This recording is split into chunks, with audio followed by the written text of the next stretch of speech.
Hey, it's Michael J. I thought I'd talk about a few of the interesting people I've met along the way.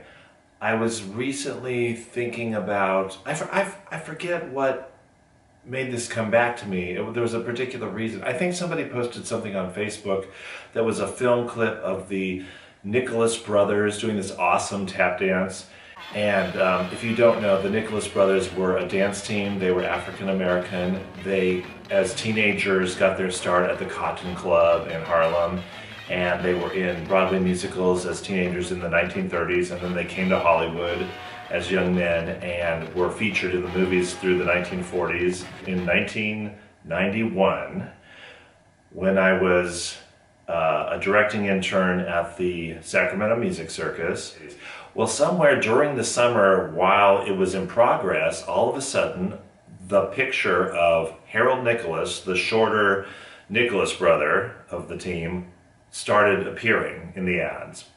And in the lobby, his picture went up, and I went, Harold Nicholas of the Nicholas brothers? My God, how old is he? Well, he was 83, but here he was in Sacramento in the round doing Sophisticated Ladies, still tap dancing, very charming. There was a funny bit where the two younger guys in the show came out and did the splits on the stage, and one young guy came out and did the splits, the next young guy came out and did the splits, then Harold came out and acted like he was going to, and then went, and the audience ate that up. They cheered and applauded for him not doing the splits because of he's 83 and everybody knows it, and he used to do the splits and he's a little too old to do that, but he could do a lot. He was very agile, a great performer, and he had this big, booming personality on stage that was old-fashioned from those early 40 days of the 1940s where there was just a certain way that they presented themselves,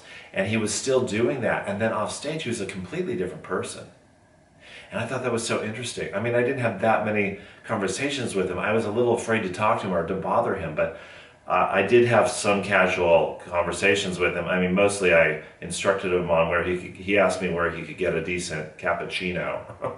And I told him at the time to go to Java City, which no longer exists, but at the time that's where you went. And I also was interested in the persona he was doing on stage because he wasn't playing a character on stage. Exactly, it wasn't a name, it was a musical review. So it was Harold Nicholas as Harold Nicholas, tap dancing and singing, and he wasn't playing a character as a playwright would write it.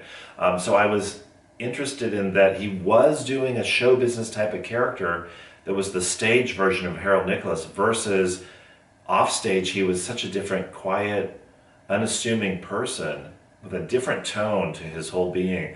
And I thought that was a little strange and interesting that there was those two people, the stage person and the not stage person. I wanted to ask about that in the context of being a black performer. I saw his performance as holding on to something from the 40s that he had always done.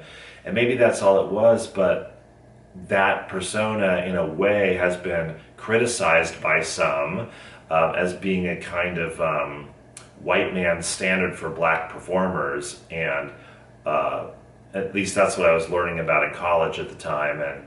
And I wanted to ask about that somehow without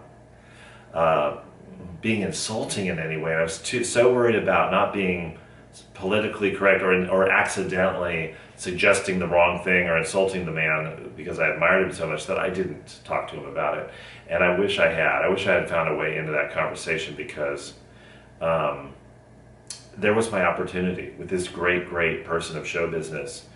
But I feel privileged to have crossed paths with him, to work on the same production as he was in, and have some sort of contact with him because he represents this time in show business history, and especially in films, that is long gone, and there he was, somebody who was directly involved in it, so that was exciting.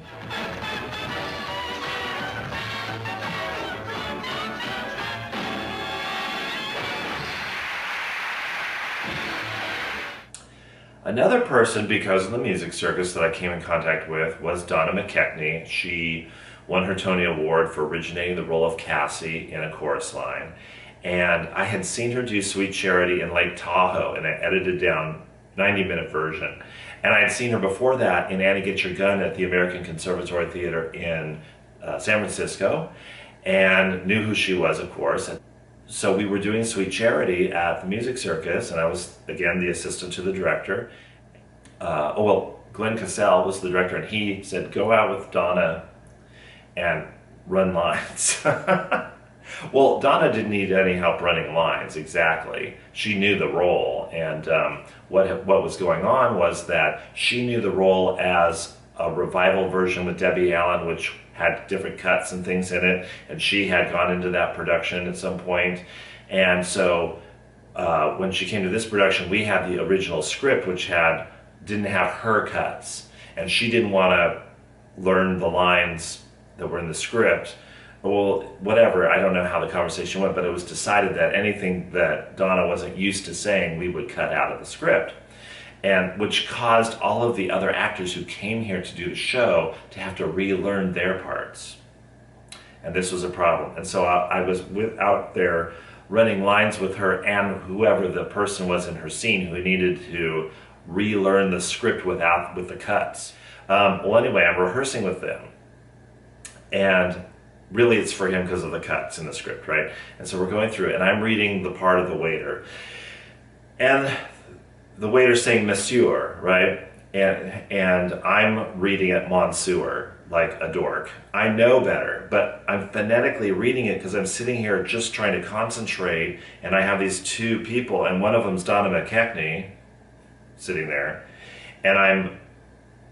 and so I'm reading this thing, not thinking that I'm saying monsieur every time. And finally, by the end of going through this for a while, the guy playing the Italian movie star says, hey, Big Mike. He's that cheesy. He called me Big Mike. Hey, Big Mike, it's really monsieur. And I was like, oh my God. My first level of embarrassment with him pointing that out to me was, how did he let it go on so long? Or how did she let it go on? I'm surprised she didn't say, I'm sorry, but it's monsieur, right away. No, it kept going and going. I had said it many times. We'd gone through the scene many times, and I'd been saying it wrong the whole time, and he finally says something, and she just quietly let it happen.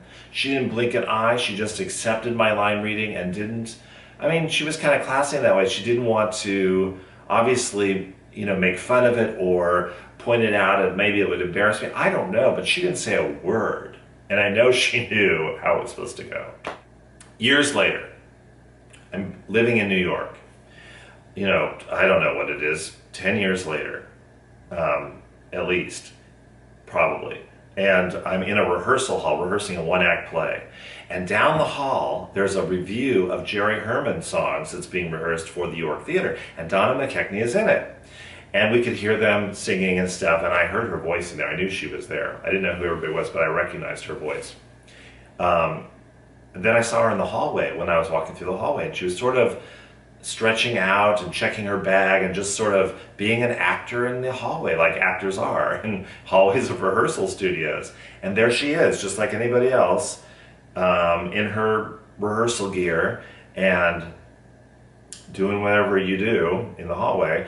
And I came up to her and I said, hi, Donna, you probably won't remember me, but once upon a time we did Sweet Charity at the Sacramento Music Circus. And she looked up at me and she went, mm-mm. So to say, no, I don't remember you, you're right. Whenever I did this to other people who worked at Music Circus, they would always pretend to know me, oh yeah. But they'd remember the show we worked on, but not necessarily me. It depends on how much contact I'd have with the person. But I actually had contact. I used to run lines with Donna McKechnie people. But I thought, she doesn't remember, it's okay, it's been a decade, she does a lot of shows. Well, I said, yeah, I used to run lines with you and the guy playing Vittorio Vitale, the Italian movie star, and I had that embarrassing moment where I kept saying monsieur instead of monsieur, and she goes, oh, Big Mike! She remembered him calling me Big Mike. Another person that was really fun at Music Circus was Joanne Worley. Joanne Worley from Laugh In. I knew her from a Disney film, like the Shaggy DA maybe, and she was on roller skates. I'm trying to think of what that was.